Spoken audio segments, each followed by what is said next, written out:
And I'm going to ask everybody to put themselves on mute if you're not currently speaking.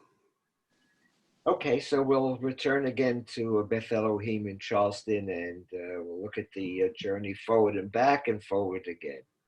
Reform Judaism had its origin in Germany. We can also place the impetus to conservatism in Germany as well with the positive historical philosophy of Zechariah Frankl.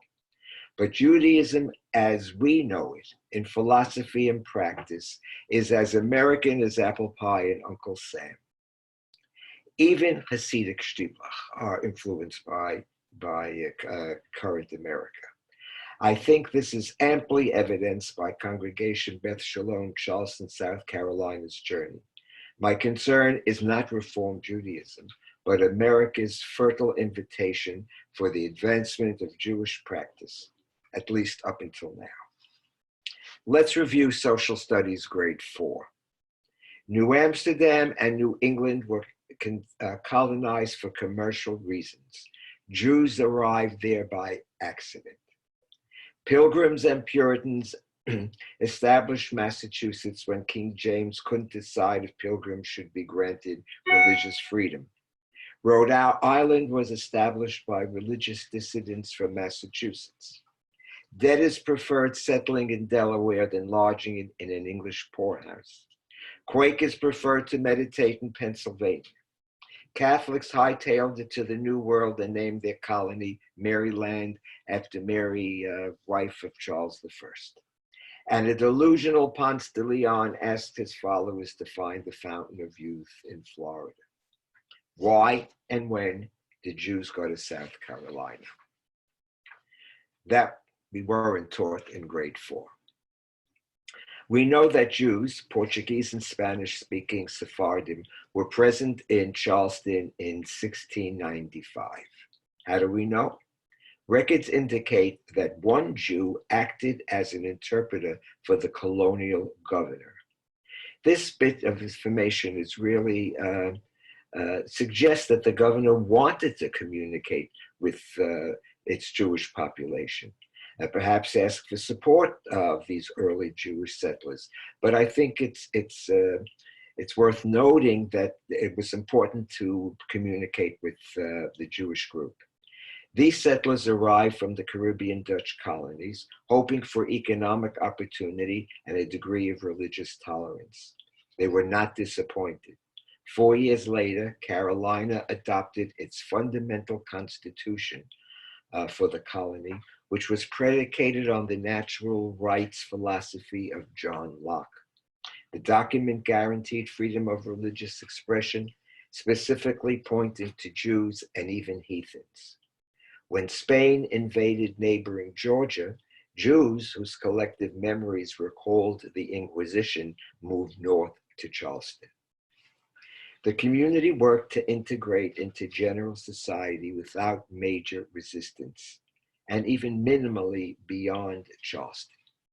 Jews worshipped in private homes until 1749, when Kahal Kadosh Beth Elohim was established.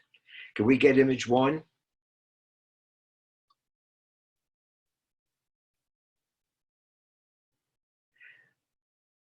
That's not image 1. Image 1, that's image 1. Okay, thank you. Okay, it strongly resembled any contemporary church in Charleston at that time. This was probably intentional. It's best not to call attention to differences. The building closely resembled the extant, the still standing colonial synagogue in Savannah, which is called Mikveh Israel. The first Chazan in Charleston, it was years until an ordained rabbi was set in place, was Isaac de Costa. Again, not Horowitz or Lieberman, but de Costa. The Sephardic surname was not unusual.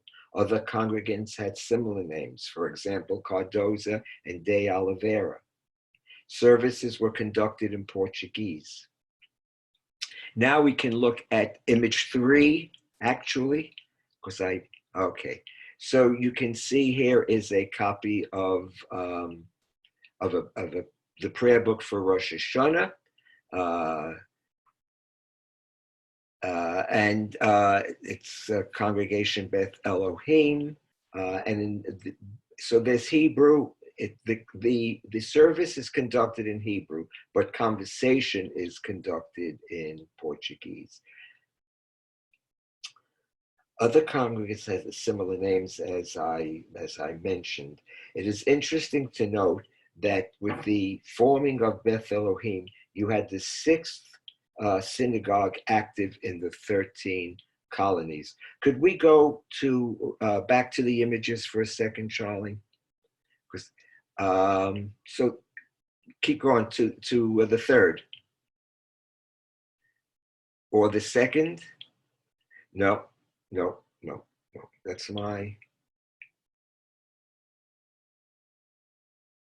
that one. That's okay. So that is Mikveh Israel. They kind of, this did not have spires. This synagogue was much more colonial looking. And that was Mikveh Israel in Pennsylvania. Okay. Now, Francis Salvatore, a Beth Elohim congregant, was the first identified Jew elected to an American legislature, the first and second provisional conferences of Carolina. He was instrumental in drafting the Constitution that created South Carolina as a separate state. He died serving in the Continental Army, perhaps the first Jew to die in the Revolutionary War. It is ironic that he was an Englishman who emigrated to America only a few years prior to the Revolution. It helps to understand Charleston's Jews by noting that 30 of Beth Elohim's congregation formed a Jew company and fought alongside Francis Salvatore. In 1764, the congregation established the Combing Street Cemetery. Presently, it is listed on the National Register of Historic Places. Soldiers who fought in the Revolutionary War and the War of 1812 are buried there, along with Civil War participants, including those who fought for the Confederacy. As Charleston's Jewry prospered, they unhappily imbibed an affinity for the downside of Southern culture and economics. More than several owned slaves and supported the Confederacy. I'm going to give you an aside. This is an absolutely true, chilling story, as it turns out. I may have mentioned that we used to go to Charleston every year after Thanksgiving, and but I haven't been there for 8 years. So, but I'm assuming things are pretty much the same. The Combing Street cemetery is huge, and as you can imagine, since it's so old, that it's very, very filled. And you could see how when they acquired more land, the square parcel has all kinds of angles. They did everything to accommodate congregants. So when one congregant married a non-Jew, this is not the chilling part of the story. When one congregant married a non-Jew, and when his wife died, he wanted her to be buried with him as he would eventually die. So they created another kind of nook so that, because she wasn't Jewish. But what was chilling is we were waiting outside the cemetery at the gate for a tour guide, well, not a tour guide, but a congregant from Beth Elohim to give us a tour of the cemetery. Across the street is a short, squat building. A man walks out of the building, crosses over, says good morning to us, very pleasant, and then says to me, "Do you know several of your co-religionists are buried there, and they owned slaves. They were true sons of the Conservancy. You should be very proud of them." I just say nothing. And he goes on telling me about even naming names of Jewish slave owners and on and on. And then he said to me, don't think that that war is over. It's not over. We're going to fight it again.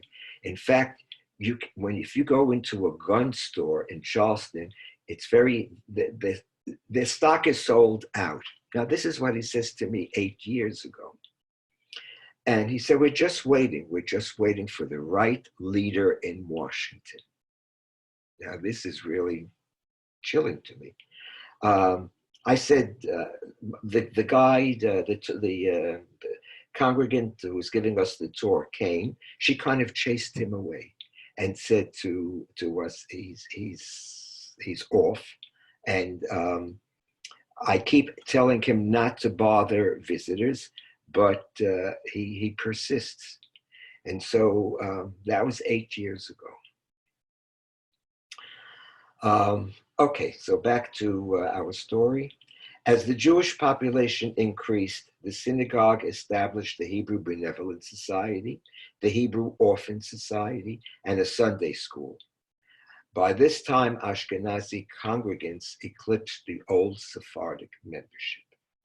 In 1824, about 40 men, led by Isaac Harvey, petitioned the Adjunta. So what is an Adjunta? It's Portuguese for Schulmachers, the Board of Trustees. They petitioned for reforms. What do we know about these reformers? Their average age was mid-30s. Their employment tells us something. Several were merchants, a justice of the peace, a bank officer, one deputy U.S. Marshal, a customs house official, and similar professional occupations suggest they were an intelligent, rich, and cultured group who enjoyed status in the community. Isaac Harvey spearheaded the group. I'm going to interrupt myself again. Isaac Harvey is not buried in Charleston. He's buried in Sherith Israel Cemetery downtown, which hopefully maybe we can take a walk to visit in the fall. So he spearheads the group. His career credentials were particularly impressive. Journalist, editor, essayist, teacher, playwright, and critic. Notwithstanding his secular credentials, he was dedicated to religious practice. Now, who are the Adjunta? Older, conservative men, also educated and socially well-placed, who modeled Beth Elohim on the Bevis Marks Portuguese-Spanish synagogue in London. Can we have, I think it's slide number 4. Now, keep going, to be affiliated with, there you go. Now, this is not a great image of the synagogue. What I wanted to say was to be affiliated with Bevis Marks is a tradition not easily discarded. It carries great stature, great status, and great yichus. This is not a great picture, but you could see that it's a very old building, but it's not an elaborate building. Very Georgian architecture. It's square and it's squat. But you could see that it's an imposing building. And the Adjunta in Charleston, the Beth Elohim, were very proud to have this affiliation with Bevis Marks. And certainly they weren't going to jettison that. You could see that the building was put up in 1701. Okay, so the Adjunta is not going to embrace this. Now, what urged the petitioners to ask for reforms? Here are possibilities offered by scholars. Reformers resented being harnessed to the Bevis Marks model. They reasoned that Beth Elohim's constitution and ritual practice was inappropriate to 19th century American Jewry. Another scholar suggested that the reformers were influenced by contemporary Christian congregations that were urging relaxations in ritual as well. Another scholar posited that the majority Ashkenazi congregation was ready to jettison the Portuguese Spanish mentality that continued to influence practice at Beth Elohim. It is also suggested that reform efforts in Germany influenced the reformers. I suppose all speculations have validity, but I'm partial to the simplest explanation. Younger Beth Elohim members were committed to Judaism, but wanted to widen synagogue practice to adhere to an American, if Southern tradition, in contrast to European Jews.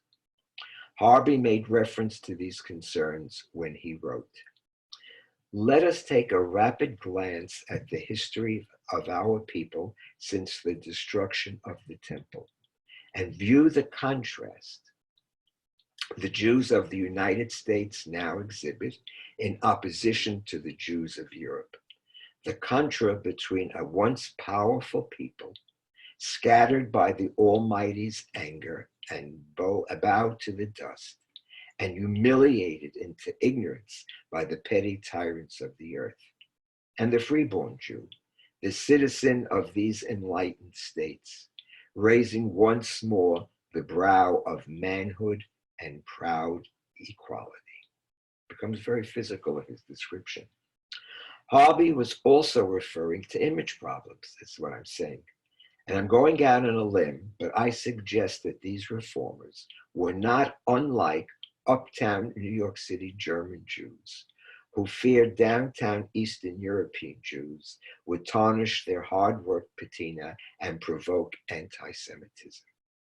There must have been reaction to the Jew Bill of Maryland, which restricted Jews from holding governmental positions, and they were frightened.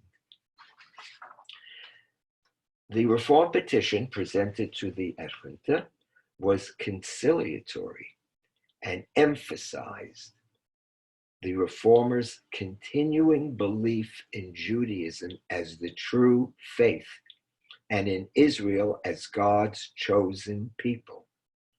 We wish not to overthrow, but to return. We wish not to destroy, but to reform and reuse. We wish not to abandon the institution of Moses, but to understand and observe them.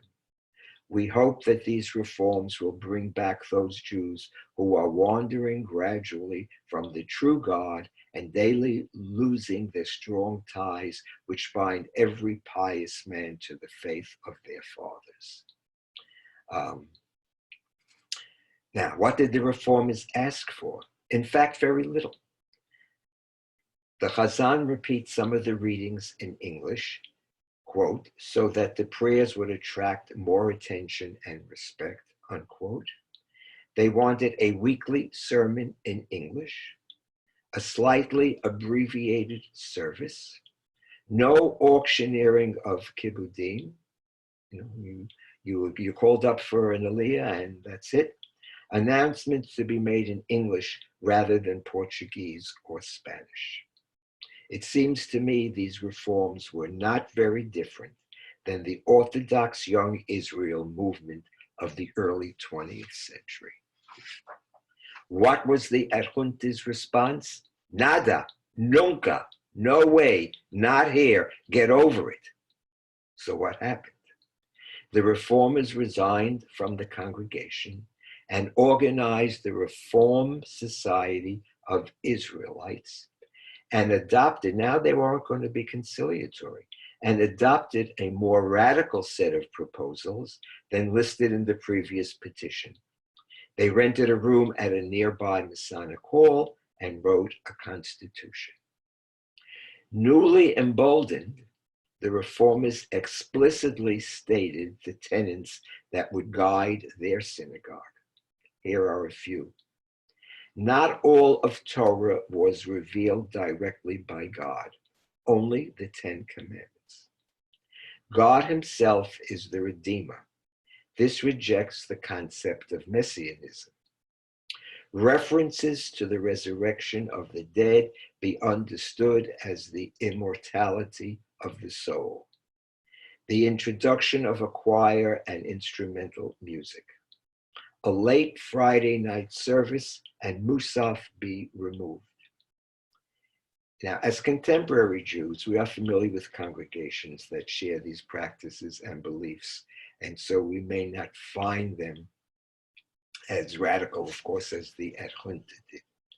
There were more radical proposals that further distanced the reformers from the traditionalists. Regardless, Harvey and his cohorts emphasized their adherence to worship and Judaism. Listen to Harvey.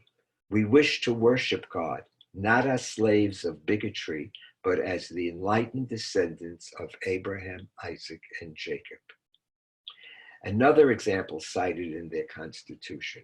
Our aim is to cultivate and promote the true piety as the first great object of our holy religion. These people are dedicated to Judaism. To use a modern term, breaking away was an extraordinary move, considering that the first Reformed synagogue in America was Har Sinai in Baltimore, led by Rabbi David Einhorn, not established until 25 years later. So this was really, really very early. There are conflicting reports about the direction the Society of Israelites took. There was an attempt to raise funds to buy a building to house a separate congregation, and a revised prayer book was published for Shabbat services. But it is unclear if, in fact, the reformers conducted religious services. There seems to be no direct evidence to substantiate a functioning synagogue. However, one observer reported that services in Hebrew and English were conducted in the rented space. Sermons were delivered in English. Congregants enjoyed instrumental music during services and worshiped with uncovered heads. And that services were regular. But again, there seems to be nothing written that substantiates this. There is also some doubt about the period of time the breakaway society existed. In 1833, after 11 years, the society discontinued its building fundraising activities. It has been generally assumed that the society dissolved the same year. However, there are arguments, as there are about how functioning was the society, that the society continued to function until 1840, when the reformers once again attempted to negotiate with Elohim for liberal changes in religious service. 1840 was a very good year for them to do that, because the old synagogue burned, and now a new synagogue was going to be put up, and the design of the synagogue would reflect perhaps a more liberal tradition. If we can go to the image that shows a very classical building with pillars, there you go. That is Beth Elohim. And it looks like that today. It is typical, it's very classical, as you see, but its placement, its site placement is also very typical of Charleston. Notice there is a gate. There are absolutely beautiful gates in Charleston.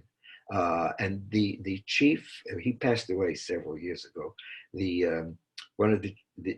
He's won all kinds of awards, an African-American man who designed many of Charleston's beautiful gates since the 1920s.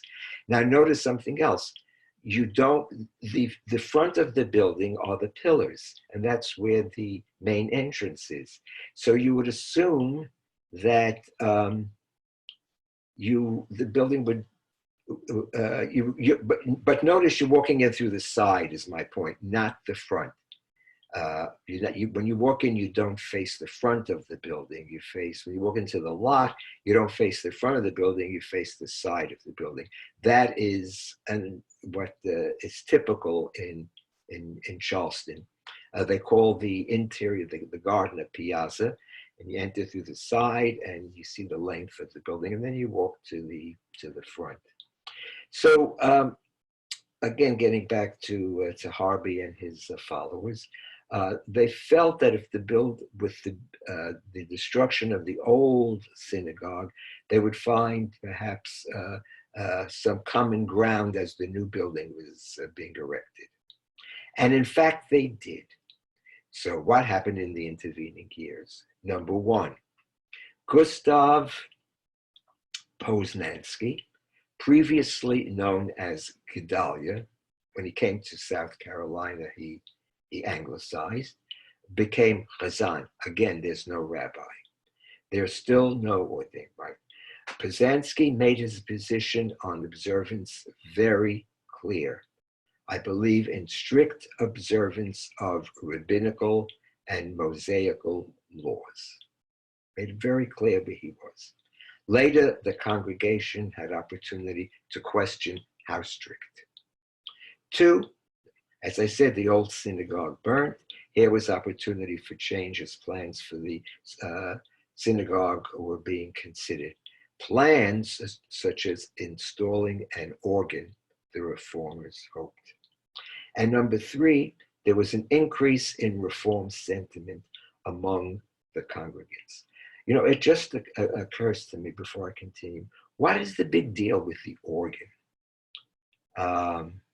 Was that a symbol of refinement, of entertainment? I'm not certain, but that's something to look into. Anyhow, a proposal was sent before the trustees. Install an organ to enhance Shabbat services. The proposal was denied, but the trustees agreed to bring the proposal to the congregation. So you see, this is where the congregation now has some reform sentiments. The junta wasn't happy with it, but they were going to say, we'll talk to the congregation. Surprisingly, Poznansky supported the organ, as did the congregation, who voted 46 pro to 40 traditionalists. Plans for rebuilding the synagogue proceeded. The organ was installed, and as you may imagine, 40 members resigned and established Congregation Shearith Israel, a traditional synagogue. Congregants who retained membership at Beth Elohim but worshipped at Shearith Israel were fined $100 to prevent their worshiping there, and this way they hoped they would stay at Beth Elohim. Above the doors, I should have said this before, above the doors, a marble Shema continues to greet congregants.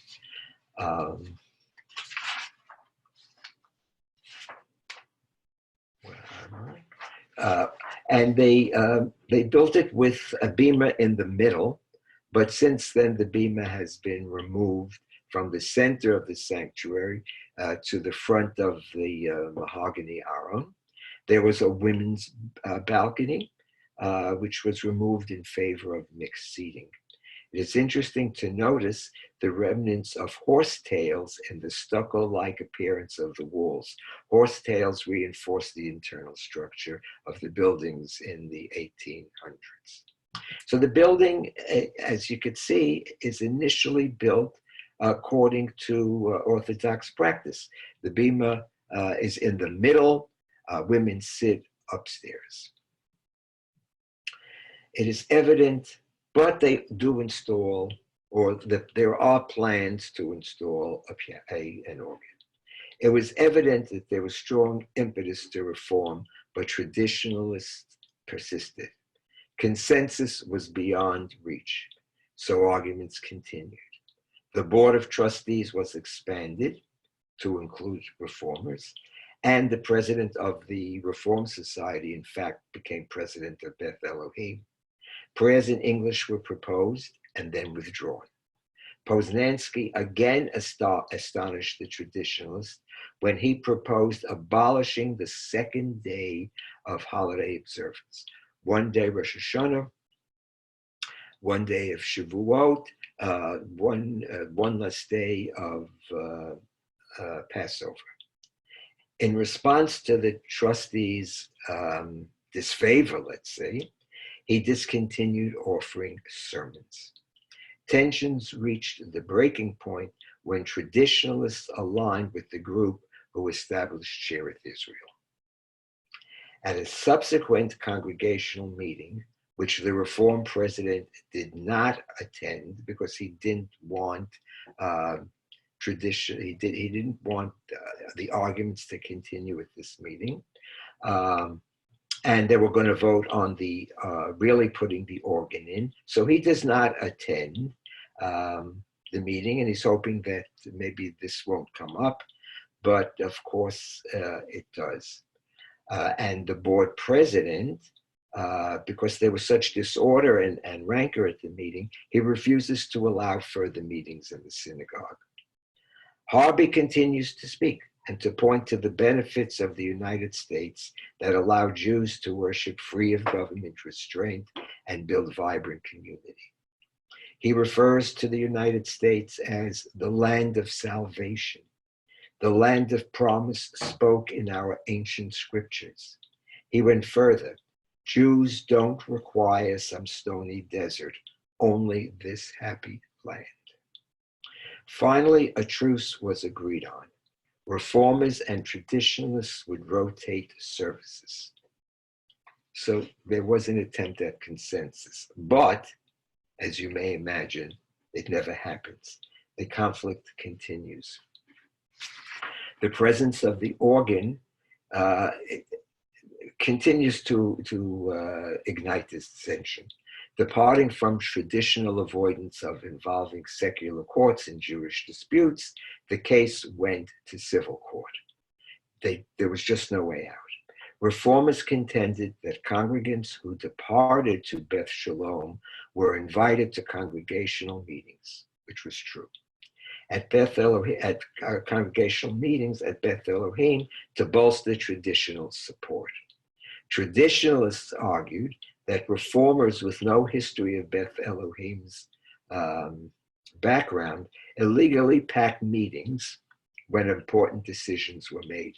So, and by the way, folks, I could point to two synagogues where this happened within the past 10 years, where one group wants to take over the synagogue or move in some direction. And so what they do is for example, the Mezerich Shul, there's still a sanctuary, but it's not used. On the lower, on the East Village, had about 8 active members a few years ago. The board decided, these 8 people decide that they're going to sell the building. Rabbi Ackerman, who had been there for 100 years, had passed away, and there was really no congregation. They decide to sell the building, and so they hold a meeting. Suddenly, the room is filled with members, Hasidim, filled with members. There was an outreach to this group because they wanted to sell the building to Chabad. And but other people, other congregants who had not been there for a long time, but retained membership, are aware of this. And again, this goes to court, and it's proven that these members were only members in the past week, and they didn't have the right to make board decisions, and the building is not sold. So it happens today as well. So again, since conciliation efforts failed and rancor just continues, there was no choice but to appeal to civil court. This move alone points to the comfort Charleston's Jews in experienced.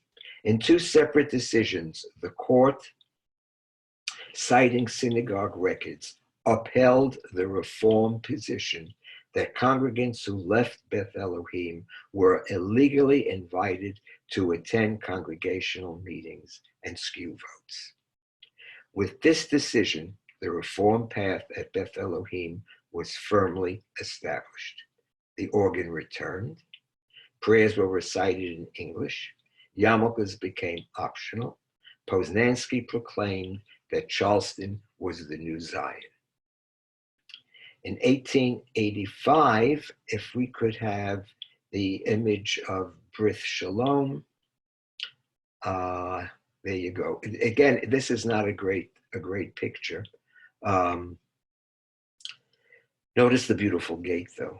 It's a small building, but it's an attractive building. So in 1885, with reform well implemented at Beth Elohim, there are traditionalists who just can't continue there, and they established Brith Shalom, which continues to function downtown Charleston, just across, actually, very close to the cemetery, and just a stone's throw, a few blocks from Beth Elohim. And they have a pretty well-attended Orthodox congregation. And presently in Charleston, there are about 10,000 Jews. Many of them live actually in the suburbs, but there are about 10,000 Jews in greater Charleston. The history of Beth Elohim is not a singular American experience. In the United States, religious affiliation was and is voluntary. Congregational identity and practice are self-determined. The United States was inhospitable turf for a governing kahal. Recall the disappointing ambitions of Rabbi Jacob Joseph, who, like heated water, boiled and then evaporated. Isaac Harvey contrasted the Jewish experience in Europe and in Charleston, and concluded that Judaism could well flourish in the United States if congregations recognized opportunities to accommodate to the American scene. When I say Beth Elohim was not an isolated experience in Jewish American congregations, I can point to Central Synagogue, whose precedents were Lower East Side Orthodox congregations. Road of Shalom on the west side had roots in Orthodox congregations on the Lower East Side as well. We don't have to retreat to the 19th century and its one-way street to reform. Mordechai Kaplan took a leap forward after a nascent career at KJ and then the Jewish Center when he introduced a new approach, the Society for Advancement of Judaism. More recently, a conservative synagogue I know in Brooklyn, in an increasingly Orthodox neighborhood, voted to erect a mechitza and hire an Orthodox rabbi in hope of attracting attendance, in hope of attracting the Orthodox who were moving into the neighborhood. When the mechitza was put up, the result was the departure of several longtime conservative members who were deeply committed to the synagogue, but would not abide by the mechitza. On the flip side, the congregation did gain many Orthodox members and is flourishing. So, and there's a very optimistic future for it for a long time, it would seem. So, Beth Elohim's journey is certainly something that we can identify with in modern practice. Personally, I remember, and I suspect a few of you also remember, when egalitarian worship, ordination of women in Reform and conservative congregations, riding to a shul for Shabbat service, an Orthodox women rabbah, women putting on tefillin in Orthodox synagogue became accepted practice, at least for a wide spectrum of Jewry. These reforms if that's what we want to continue to call them, coasted the path paved by the Beth Elohim experience. And finally, I would like to point out that in the aftermath of the Civil War, and that's our final slide, Charlie. In the aftermath of the Civil War, Franklin Israel Moses, a Beth Elohim congregant, a strong believer in reconstructing the South. He was very dedicated to the Union cause. So this Beth Elohim member becomes the Reconstructionist governor of South Carolina. Okay, I will like to tell you that some of the, I'll just give you three sources, just three that I consulted. One is Jack Wertheimer's book, The American Synagogue, which refers to Beth Elohim and several other synagogues. Some of them very close to us, actually, in Brooklyn, the Jewish Center, which is no longer a conservative synagogue. It's Chabad, but that's an example of what else is in there. And then Charles Reznikoff wrote a really very complete story in his book, The Jews of Charleston. And Morris Shapps has a very, it's dated, but it doesn't make a difference. A very interesting book called The Documentary History of the Jews of the United States. And you find Harvey in there and other personalities that are connected to Beth Elohim. So we can open up for discussion, questions, reactions, experiences.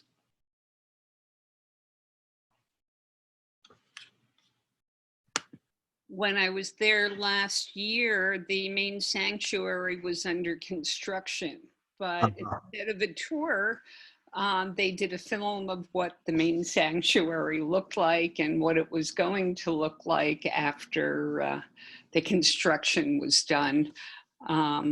But I was kind of shocked to find out about all the Jewish slave owners too when I went, but all depicted in the museum that they have up there now. When you did the tour last year, did they use the record or did they talk? They talked. I'm not sure what you mean by a record, but they also showed a film. Yeah, okay. Because for a while they had this old turntable, and the docent would say, well, listen to this, and there'd be a 15-minute horrible presentation, and then goodbye. So I offered them a few tips, so okay. So I see that Hal thinks that there's a plaque in Mikveh Israel in Savannah.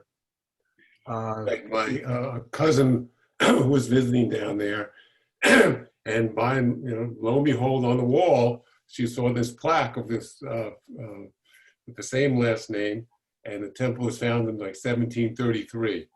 So, and then every year I go to this area vacation in Southeast Georgia to a town near Brunswick, Georgia, and on this large private parochial school campus, in one corner of it contains the Brunswick Synagogue, which was founded in the 1880s by the Altman family, B. Altman. So Brunswick, along with other towns like Charleston, Savannah, and everyone's familiar with the Lehman Trilogy out of in Alabama, were actually quite welcoming to Jewish merchants. And they became successful, and they started these synagogues like Brunswick, and it remains operational to this day with about 50 synagogue members. Nice. If anybody has not been to Charleston, it's really if you enjoy an urban vacation. By urban I mean not sitting around a pool but walking. Charleston, the especially the downtown area, the preserved area. Charleston was the first city in the United States to become a preservation district. You can't change anything there anymore. So at Charleston, and then just 2 hours away is Savannah. And Savannah also has a strong, small but strongly committed congregation. And if you passed it, you would never think that it was a synagogue. It's the Colonial Synagogue, Mikveh Israel. And again, they didn't want to look different from everybody around them. Okay, so thank you, Ben, for reminding me that Philip Simons was the African-American iron worker. Actually, he was of Gullah descent. Gullah being a group of African-Americans who was settled on the islands just east of Charleston. And many of them on the island still speak with the Gullah dialect. And they do, and there's a fellow who does a very, very interesting tour. And that's one thing that's really wonderful about Charleston. There are a series of tours that you could take that some of them look at architecture, some just look at the gates, some just do history. Barry, if you take a look, if you look in the chat, our friend and neighbor, Paul Levine, who is a native of South Carolina, has mentioned something about the College of Charleston having a Jewish Studies department. Yes, so they have a Jewish Studies department. It's small, but I spoke to the people there again, maybe 10 years ago. It's small, but they offer enough credits so that you can major in Jewish Studies. And there is now a kosher cafeteria that is also vegan and vegetarian. It's a very nice school. So now I see that Rabbi wrote, you can download a symbol and tool of hybridity, the organ and its role in Reform Judaism. Okay, so I shall take note of that and pursue the interest that I said I had. Now, Roberta says, I know the Gutsteins. Lawrence died 2 years ago, but Nancy still lives in Savannah. Okay, so we have an in there, somebody to visit. And not only that, but their son, Pancho, has been to Or Zarua for Thursday morning minyan a few years back. So am I hearing, I'm just going to get a pen so I can jot down. Of course. So am I hearing right that there's a Pancho Gutstein? Very interesting. Mm-hmm. Yes, but his real name is Daniel, but he was called Pancho from birth. So he goes by that name. Okay, so. Yeah, Daniel. I just wanted to say, Barry, thank you so much, first of all. But you said something about if you want to have an urban vacation. Yes. So Barry and I did go for, like a long weekend, but we extended by going to Kiwa Island, which is not urban at all and is wonderful and I think is only about an hour away. So you can combine to have the kind of history and then also a really beautiful vacation island with a beautiful resort there. Yeah, and I offhand I cannot think of the name of the bridge, but there's an absolutely stunning bridge that takes you to the suburbs as well. Actually, the historic district. Put some more water in. You could walk the entire historic district. It includes the straw market where women weave, I guess weave is the word, or construct the most remarkable, beautiful, almost sculptures out of sweetgrass. And of course, then that's a primary draw, but then the rest of it is like a flea market. And you can find very easily George Gershwin and Haywood Dubois' At Fish Right. Road. source for Porgy and Bess. Now I was so presently there's a stationery store, at least up until 8 years ago. There's a stationery store that was right in the middle of the row, which was not called, which was originally called Cabbage Row.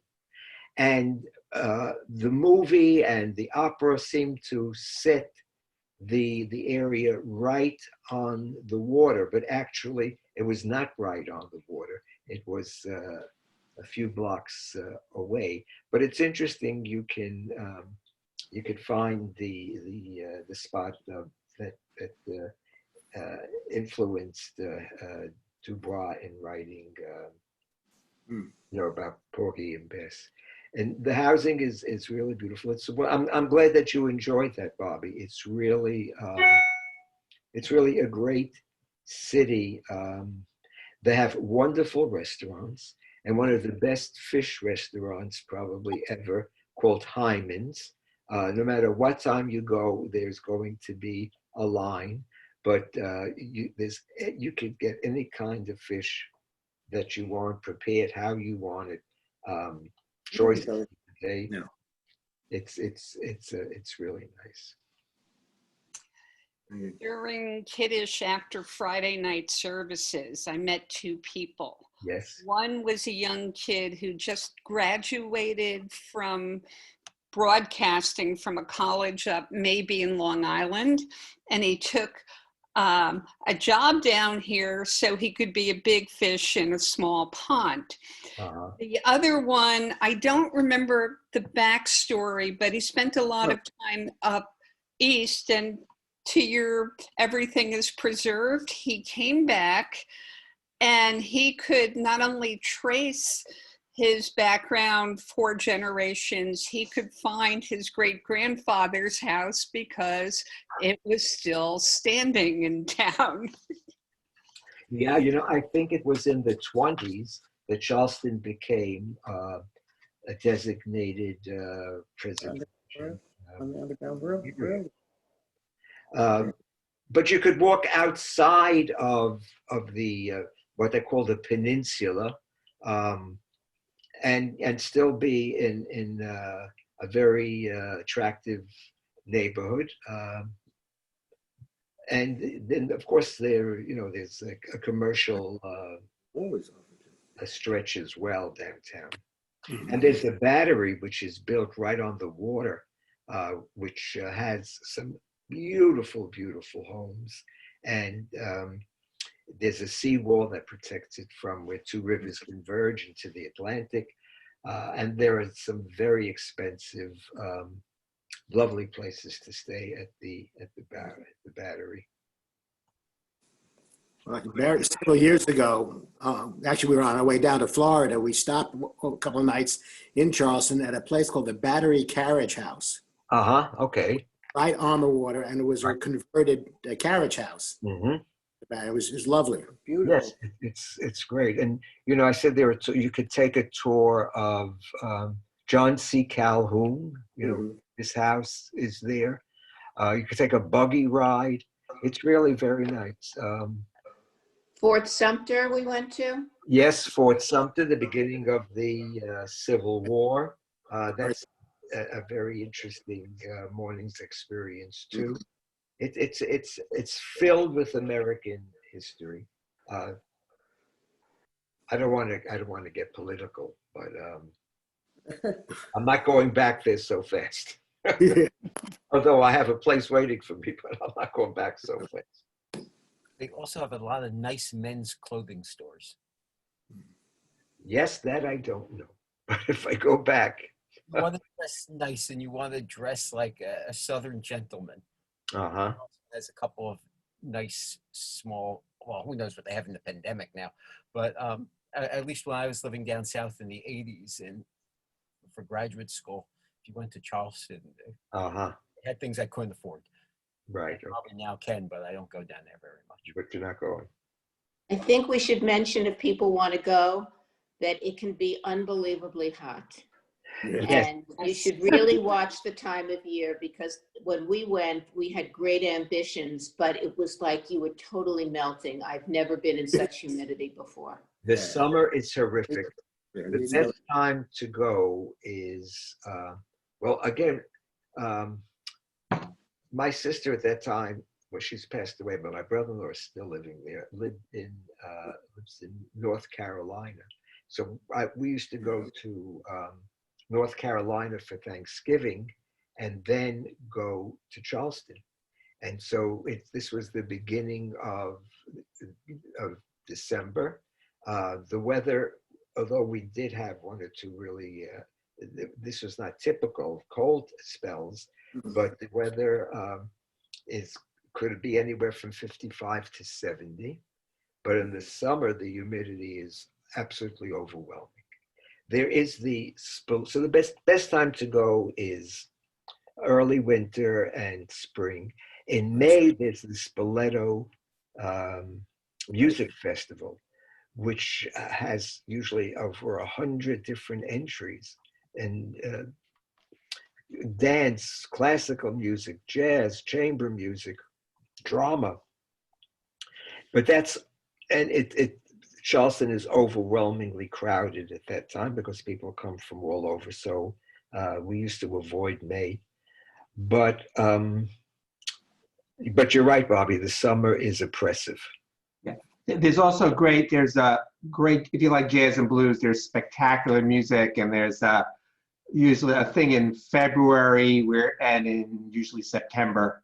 One is jazz and one's blues. I forgot which ones, but it is really, really fun, and you just kind of wander from venue to venue with like fantastic jazz and blues players all over the place and some out in the streets, and it's really nice. Really is, just to pile on, it's a great long weekend. It's a fast flight if you do it in advance. The flights in the old days, it used to not be that expensive to fly down, go for 4 or 5 days, Right. Go down, and it's a good, Charleston's a great, it's a great Shabbat city because, again, it is very walkable, and if you want something to do on Shabbos and you book a tour, if you book a tour, a walking tour, it's a fantastic way to spend Shabbos, just wandering around. It's very, very easy. Yes, absolutely. So if I can further pile on, I was there 5 years ago in March, and just coincidentally, the time that we booked was the time of their annual House and Garden Festival. So you could buy a day-long pass or a 3-day pass or various combinations and visit various contemporary houses and gardens, which was really kind of special. Although it did add, Barry, to your chillingness. We were on maybe our 4th house tour, and we're being shown around and shown some of the art. And in the living room of this one contemporary home, one of the sort of central art pieces was a stylized stars and bars metal thing. And it was like, okay, we remember where we are. Well, remember, it wasn't very long ago that there was still the flag was flying, right? It's not very long ago that the governor, before she became representative to the UN, removed it. Haley from the Capitol. Yeah, It was a big deal when it was taken off the Capitol in Columbia. It was in the last 5 years. That's right. Yeah, Nikki Haley. Nikki Haley. Nikki Haley, right. So that's, I mean, I remember it flying because I just remember it flying. What can I tell you? I was there for a conference of tour guides, so they were treating us well, and they were taking us all over the place. And all of the museums have a really interesting perspective on the Civil War. Mm-hmm. And one day I was in the street and some people were, filling out a petition. And I said, because this was February, I said, oh, is that for the upcoming primary?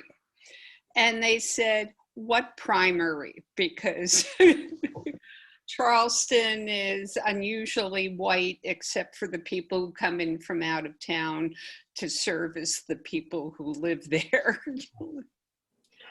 There's also an Army base in Fort Jackson, South Carolina, where I had the privilege of doing my military training as a draftee in end of 1964.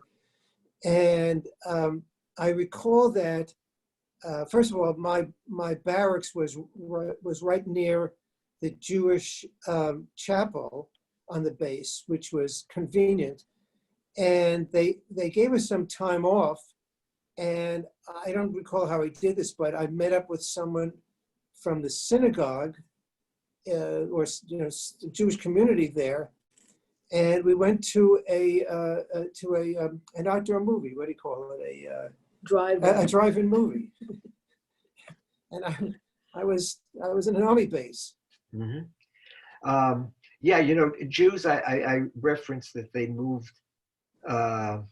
They expanded a little bit outside of Charleston, but Beaufort, which is a beautiful, beautiful little city, was where early Jews bought property. And there's still a substantial Jewish community in Beaufort, which is also, it's a very nice, activity if you're in Charleston for a few days and you want to leave the city.